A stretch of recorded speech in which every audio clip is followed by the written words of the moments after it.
You're doomed. You're all doomed.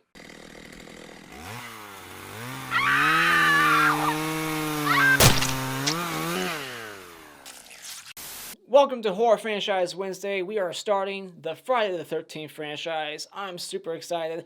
I have been pushing this off, but what better week to start than the 40th anniversary of this movie's release? It came out this week, 40 years ago in 1980, and it made over like $60 million worldwide, just about, on a $500,000 to $600,000 budget. That is amazing. Nobody thought that would happen.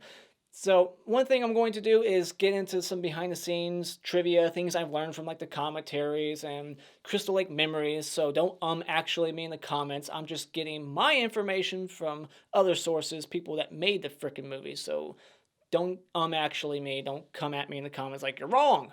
No, I'm not. Somebody else was.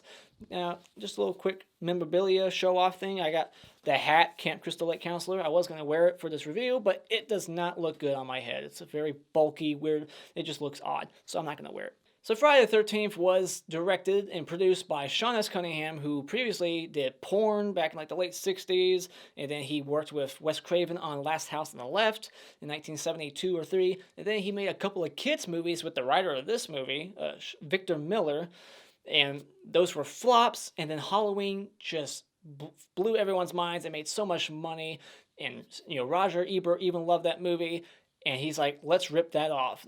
That's a quote from him. He's like, let's rip off Halloween. Let's copy that. Let's make a movie, a popcorn flick that's scary as hell, just like Halloween. So Victor Miller went to the theater. He saw Halloween because he was not a horror writer, and he basically copied the template of Halloween, but added a few things because this one has gore. And that's one thing that I want to say is that I believe that this movie really did start the slasher craze. They didn't start the slasher genre because there are movies before this, Halloween, Texas Chainsaw Massacre. Some people might not consider that a slasher because there's a family, not just one person, but whatever.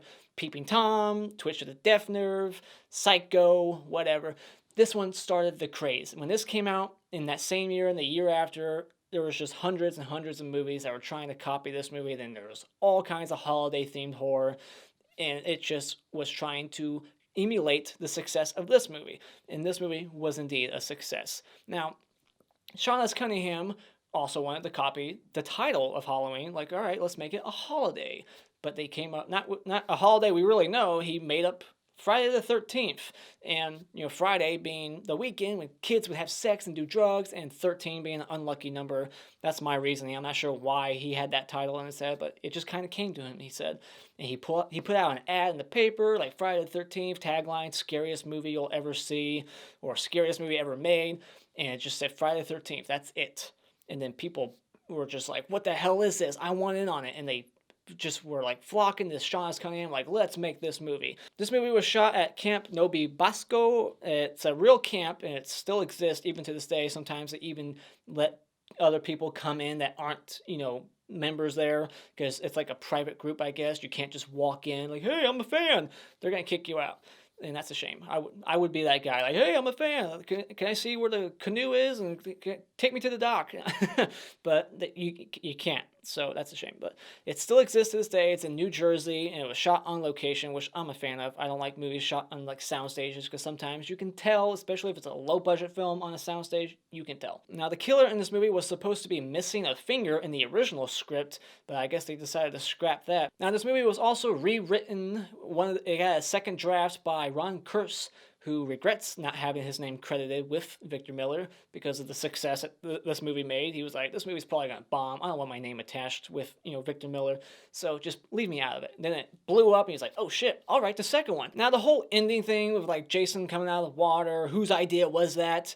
It wasn't in the original script that Victor Miller wrote, so he can't get the credit for it. Now you can say that it was Carrie inspired, which I believe it was, very much, but as who came up with the idea is still kind of a mystery to this day, because you'll hear some interviews where Tom Savini's like, yeah, and I thought of it, and then Ron Kurz is like, no, I thought of it. I wrote the second draft. I wrote it. So I don't know. Probably Ron Kurz. That's who I would think wrote it. So Let me know who you think in the comments below. Now, Tom Savini is the guy responsible for the look of Jason, because in the script, Jason was just a normal little boy, and his name was actually Josh in the first script. I don't know why they changed it to Jason. Maybe it's just a name that was personal to the writer who hates a guy named Jason. He wanted him to drown. I don't know. And Tom Savini was hired because of his work previously on Dawn of the Dead, and the effects in that movie were so great, and it's because Tom Savini has a history in Vietnam. He was a combat photographer, I guess. He was, he saw death firsthand, so therefore he knew how to create death on camera.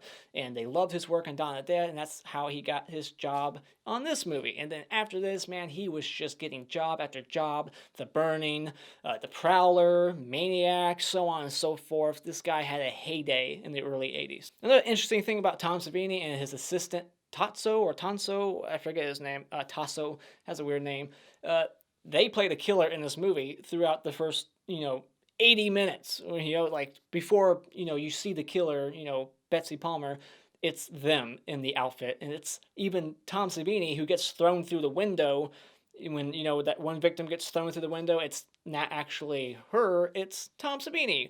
And then when, the decapitation scene, the hands come up and you look at them now with the Blu-ray transfer or even DVD, you can see the hairy hands, and it's that's clearly a guy's hands. Now, this is a funny fact.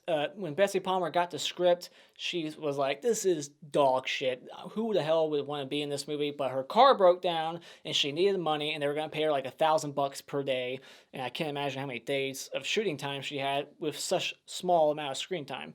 Probably just a couple of nights. So she made a couple $1,000s off of this movie and got herself a new car. And she just did not like the script at all, and she never really wanted to come back. They asked her time and time again. We're lucky we got her back in 2, but she said no to Freddy vs. Jason. She probably said no to the remake. It would have been nice just to see her again. It's unfortunate. I thought it was interesting that she wasn't even the first pick. Apparently, Estelle Parsons was. And Ebert and Siskel did not like the fact that she was in this movie, and I bet that the old folks that went to this movie, oh, Betsy Palmer's in it, that chick from those other movies where she's so nice, and not this type of character. I bet they were pissed too, and they were so pissed, Ebert and Siskel, that they spoiled the ending of this movie, supposedly, all right, here's how it ends, now you don't need to go see it, fuck them, terrible people.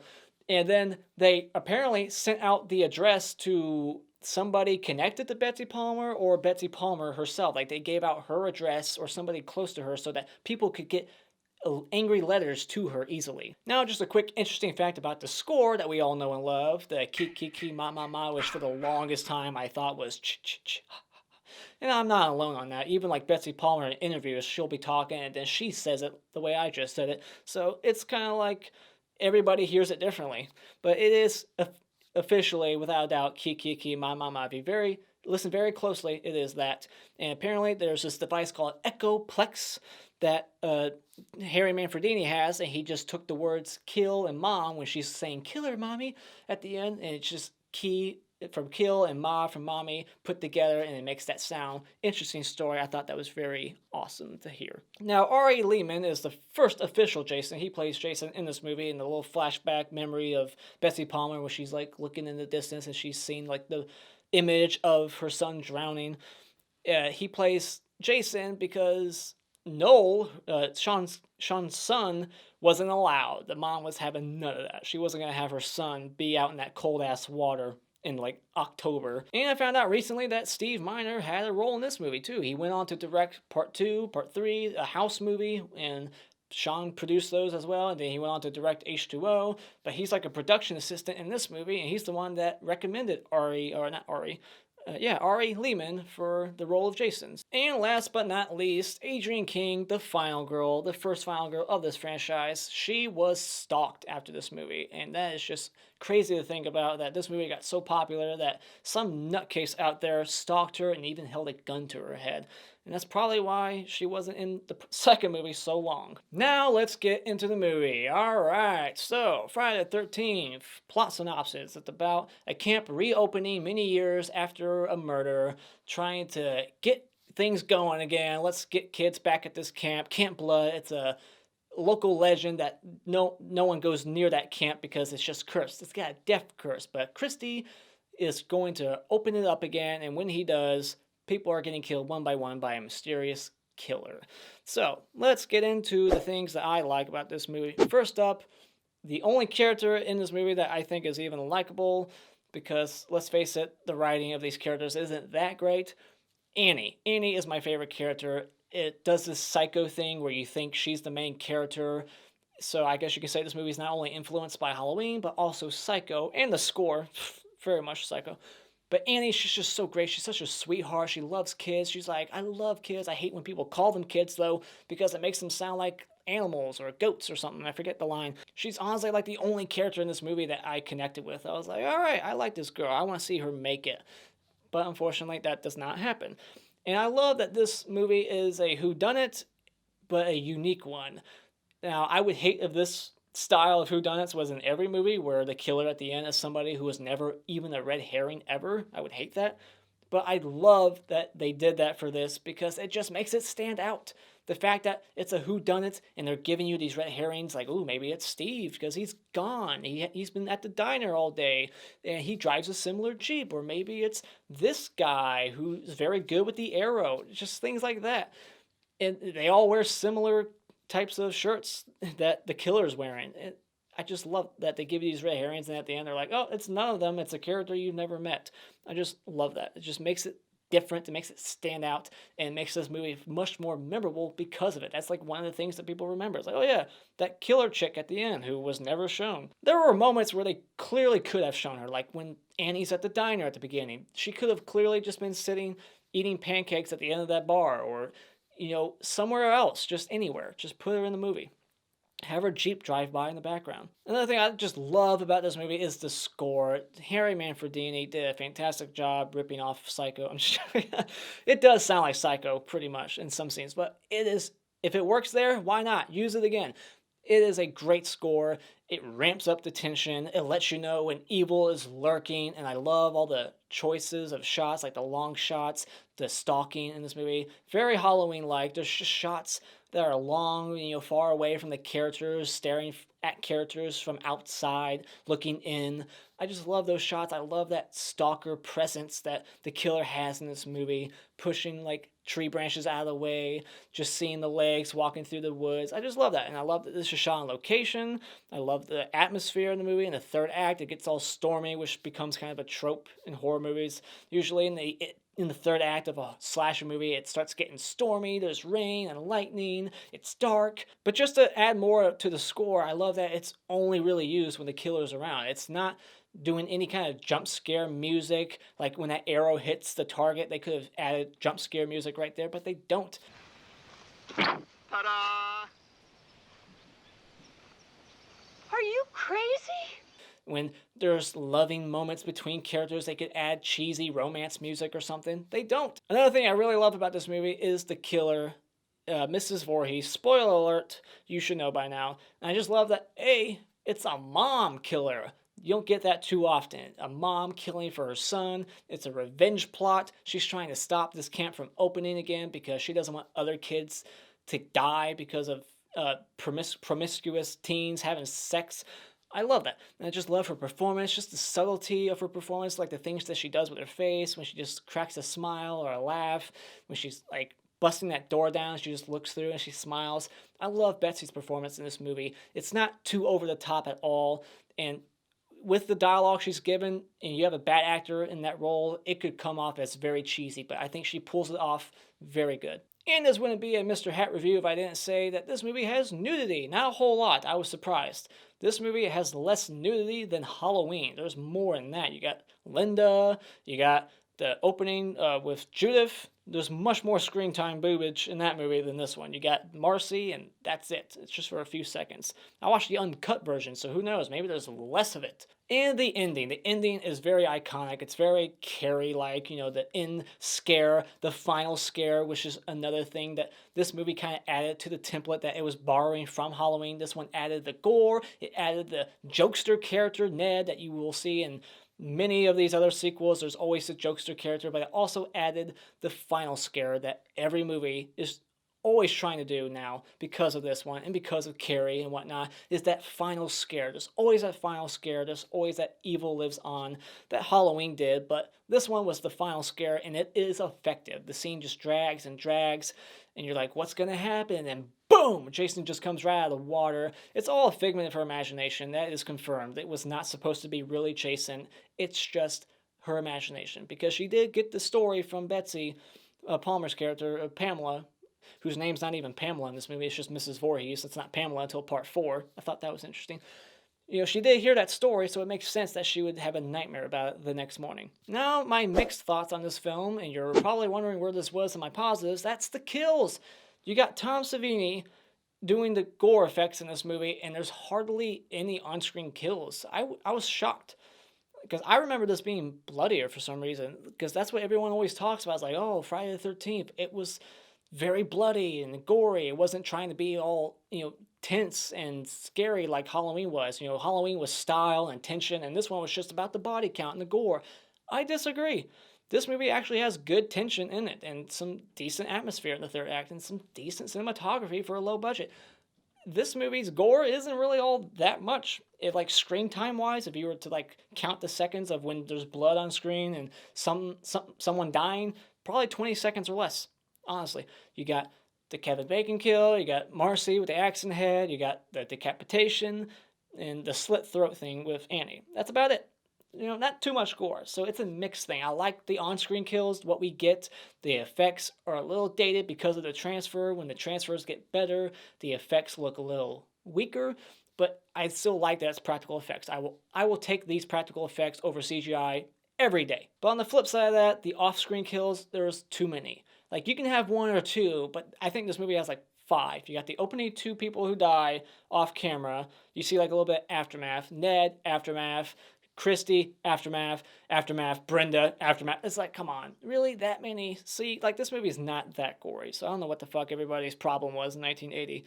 I guess we're just more desensitized now that this movie looks tame. This movie actually seems kind of tame. Now for the things that I don't like about this movie, and these are just nitpicks, alright? It's a slasher movie, so it would have these problems. Acting, it's not that good. It's not terrible, but it's not that good.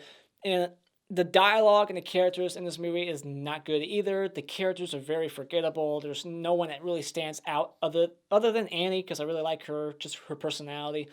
But everybody else, even the final girl, she's not memorable. She's nowhere near the top of my final girl list. She makes a few dumb decisions that I will get into my spoiler discussion when I dive deeper into this film. But the dialogue, it feels very ad-libbed, improvised, on set, just all right, you guys are playing Monopoly, go. It feels very much ad-libbed, and I bet it was. And I will say that there is slight pacing issues, not major ones, because these movies do fly by, but there's just little scenes that I wish would have just been shrunken down some. 2 that come to my mind immediately. A, when she's making coffee, come on. There's no tension in that scene whatsoever. There's not even a score, I don't think. So it's just all right, we're watching her make coffee for 2 minutes straight. And then the scene where she's trying to block the door, even though she's not even 100% sure if the killer's in there or not. She's just gonna block the door, not even knowing. It takes 3 minutes for her to block that door just to unblock it, not even a minute later. So just shrink that stuff down and save the pace of the movie. But final thoughts, I think that this is a must-watch, must-own slasher movie. If you are a slasher fan and you haven't seen this, that is a crime. And if you know somebody who hasn't seen it and they're a horror fan, they need to watch it. This movie has a high body count, some good kills, some off-camera kills, but some good ones. The ones that are on camera are memorable and good for the time.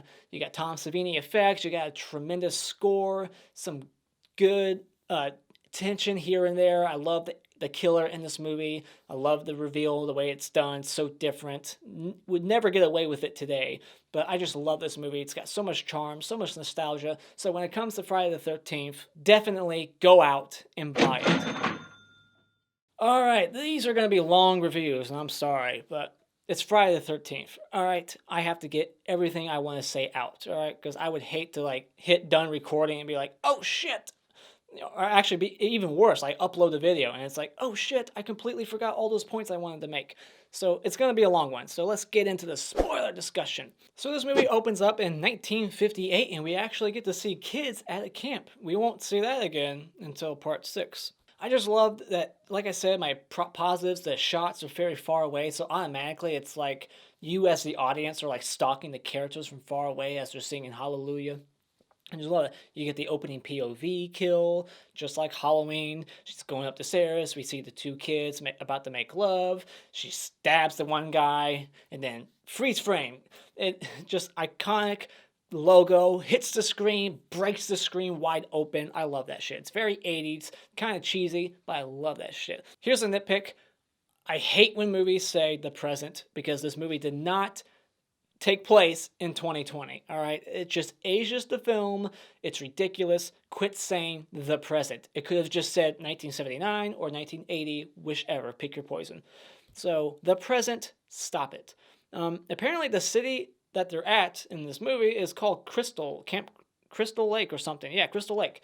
Because there's a radio announcer and he's like, welcome to Crystal Lake or something. I was like, oh, I thought it was just the name of the lake there. Like, Camp Crystal Lake, but the city had a different name. Apparently not. And then we meet Annie, and she's adorable. She's so nice. She's so sweet. She's talking to a dog, and you just love her character right away. She's hitchhiking. She goes into this diner. She's trying to get a ride, and she's like, take me to Camp Blood. And it's like record screech. And it's like, everyone's like, whoa, someone just said Camp Crystal Lake. It's like a forbidden word. You don't say it. It's like, shh. And then they bump into Crazy Ralph. And one thing I learned on this viewing is that Ralph has a wife. That blew my fucking mind.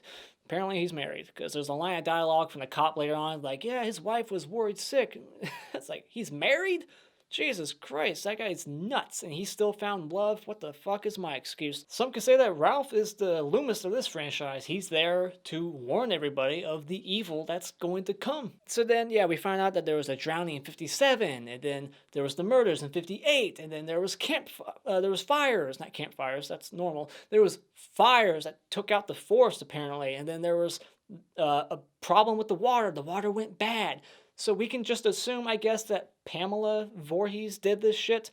And I find that interesting that she went from, like, so crazy that she was killing people to, like, I'm just gonna light the forest on fire and then I'm just gonna, like, contaminate the water. And now it's like, oh, now they're opening up that camp again? Well, I guess I gotta go back to killing motherfuckers again. It was just a weird progression that she went from murder to from like murder to arson to contaminating water back to murder. She went like full circle. It's like, all right, interesting arc. And then Enos, he drops off Annie at the cemetery to walk down the road like 5 miles on her own. Why he couldn't just take her there? Like, was he that busy? Seriously. I would like to point out also that Annie says that she's going to be cooking for 50 kids and 10 staff, and there is only like 6 people working there. So who are these other 4 guys? And then, the counselors, they get to the camp and it's not even ready yet. Like, they're there to like start taking care of kids like that week. And when they get there, he's like, all right, help me get this tree stump out. All right, fix the gutters. All right, we need to start painting the houses. Like, this shit should have been done already. It's like the middle of June. Kids are about to show up and you're just now doing this shit. And one character before said, like, yeah, he's been fixing that place up for a year. He spent like $25,000. He's pretty slow at fixing up this camp. Then we find out that Alice apparently has been fucking Christy, and now she like wants to leave because she's probably like ashamed of it and she doesn't want that to get revealed, like anyone to find out. She just has a guilty look on her face, like, oh no, we probably shouldn't have done that. And then she wants to go back to California. She's from California. She went from California all the way to New Jersey just to be a counselor. She either really loves this guy, which obviously she doesn't. She's about to leave and dump him, it looks like. Or B, they're paying her way more than they should. Like, how much is this job paying that she went from California to New Jersey to be a counselor? Interesting. And then Ned shoots an arrow at the target thing with Brenda not even a foot away. That is reckless. And I think it's just here to set him up as a red herring, honestly. That's it. Because that is just reckless. And apparently Tom Savini or Sean Cunningham shot that arrow.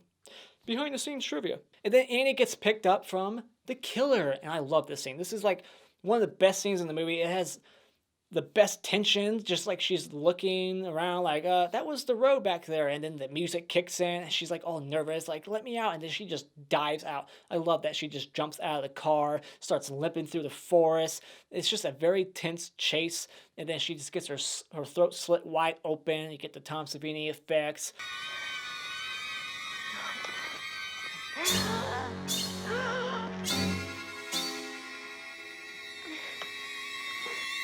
And you can clearly tell that it's a guy driving, just like in all the other shots. When Ned sees the killer at the cabin going in, you can clearly tell if you like pause it that it's a guy and not Pamela.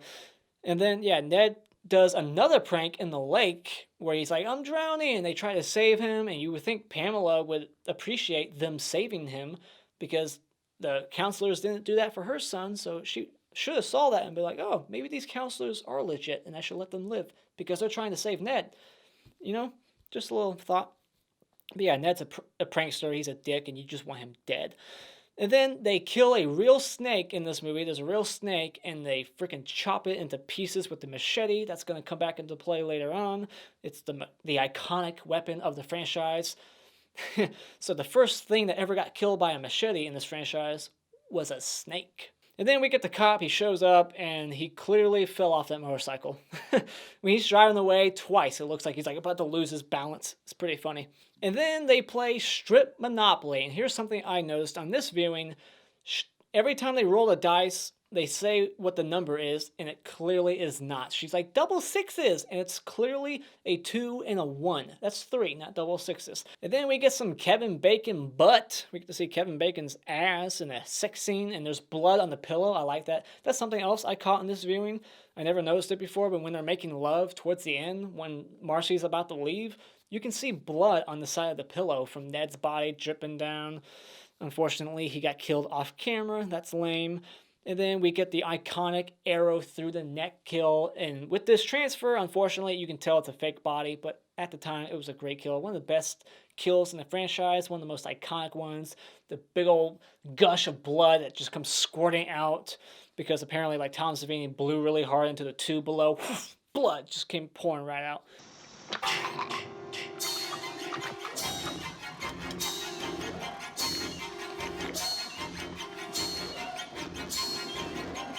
And then Marcie, she goes to the bathroom, which apparently they had to like build upon. They had to like build the set because they just needed to have something that it didn't have before, I guess. And she's like checking the showers, and it's very tense, you know. And then boom, she turns around, axe, the shadow of the axe, cool shot, hits her right in the freaking face, a fake axe on her head. I love that. That's a good kill too. Some good kills in here, but unfortunately a lot of off-camera kills. That's unfortunate. And then we get cock-blocked by the wind. Mother Nature won't let us see Alice naked. They're playing Strip Monopoly, and she's about to take off her top, and then the wind just blows the door open. Fucking wind. And then we see Christy, he's at the diner, and he's driving a similar Jeep, so that makes him a red herring.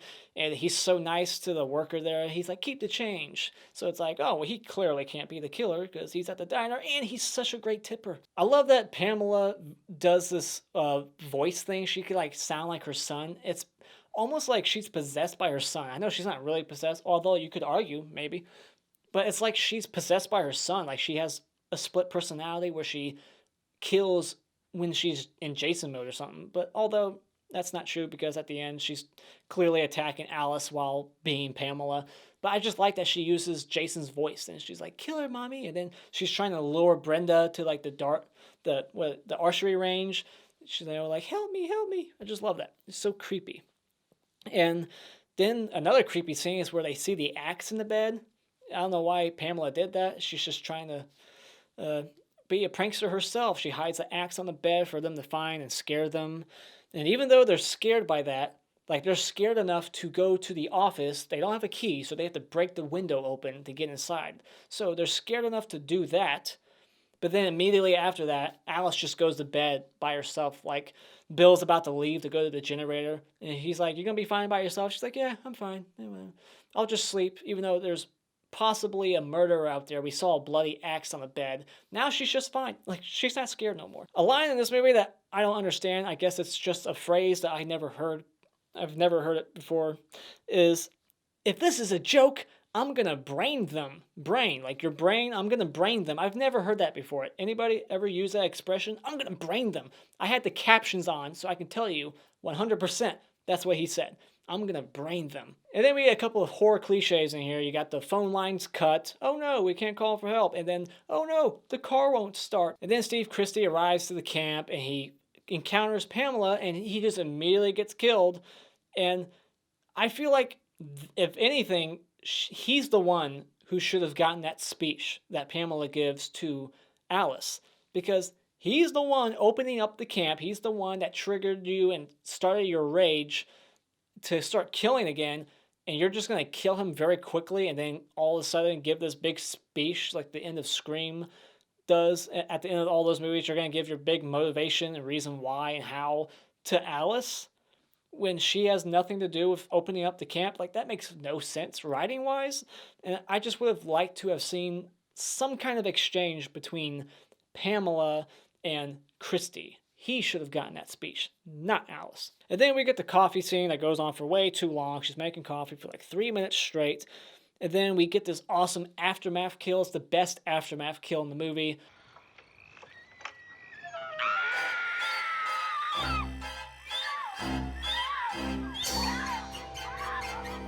The arrows, and not only is there like an arrow in the throat, the eyeball, and the slit throat, and like an arrow in the chest, but there's like an arrow right in his dick. Awesome. I don't know how Pamela like propped him up against that, like he's hanging off the ground. It's basically like a little reference to Bob's kill in Halloween, and how Pamela, this old like 45-plus-year-old woman, probably close to 50, is capable of throwing bodies through windows, tying Steve Christie to a tree.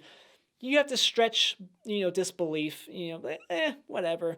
They do their best to try to make her look kind of bulky and, thick. They put a couple of sweatshirts on her and put her in jeans. They try to, like, make her not look, like a skinny, frail old woman. They do their best to try to make her look like she's got some meat to her bones, but still, she's an old lady. There's no way she's throwing people through windows. It's just bullshit. I could probably not even do that. But then we get the scene where Alice is trying to blockade the door. She's like tying the rope around the doorknob, and she's like putting like sticks of fire, like fire logs underneath it, and everything she does, she's realizing is like a wasted effort. She's like, this isn't gonna work. And then she like tries to hide in the corner, and she's like, this isn't a good hiding spot. She's just a bad hider, and she's a bad door blocker. And she drops a baseball bat. She picks it up, and then a body goes through the window, and then she just drops the baseball bat. But she does fight back, and we get quite a few cat fights in this movie. And Betsy Palmer really did slap the shit out of Adrienne King behind the scenes. She was into it. She was method acting. And then in comes Pamela in her iconic sweatshirt, and we see the image of Jason drowning. Although she never saw that, she's just imagining in her head what it might have looked like because she was too busy cooking while it happened.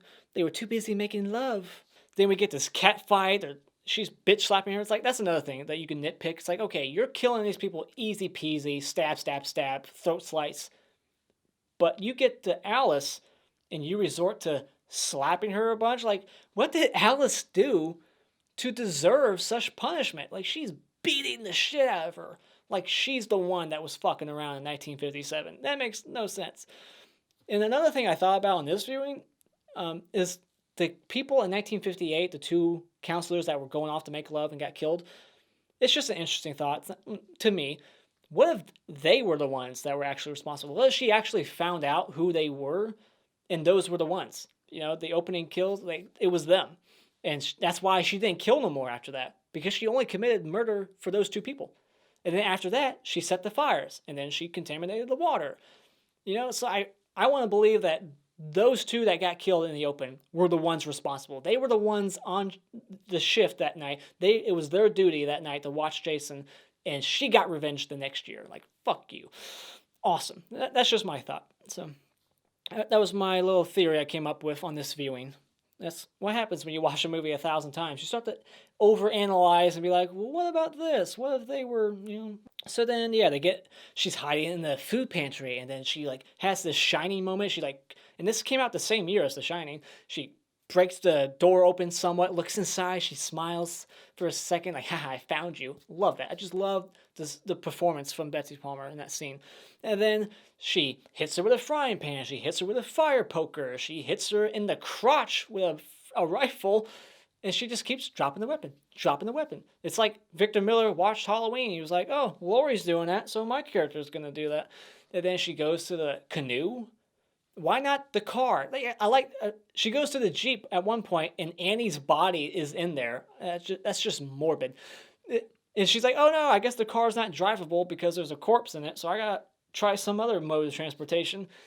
Just get in the car, you pansy. But yeah, like when she thinks she killed Pamela, she doesn't go back to the car. Why not? She just goes to the lake, into the canoe. It's like, the car's that way. But yeah, then Pamela sneaks up on her. They get into another cat fight, hitting her head against the sand, slapping each other around. It's a very awesome cat fight. And then she just gets decapitated. And then you see the man hands come up, grabbing the air.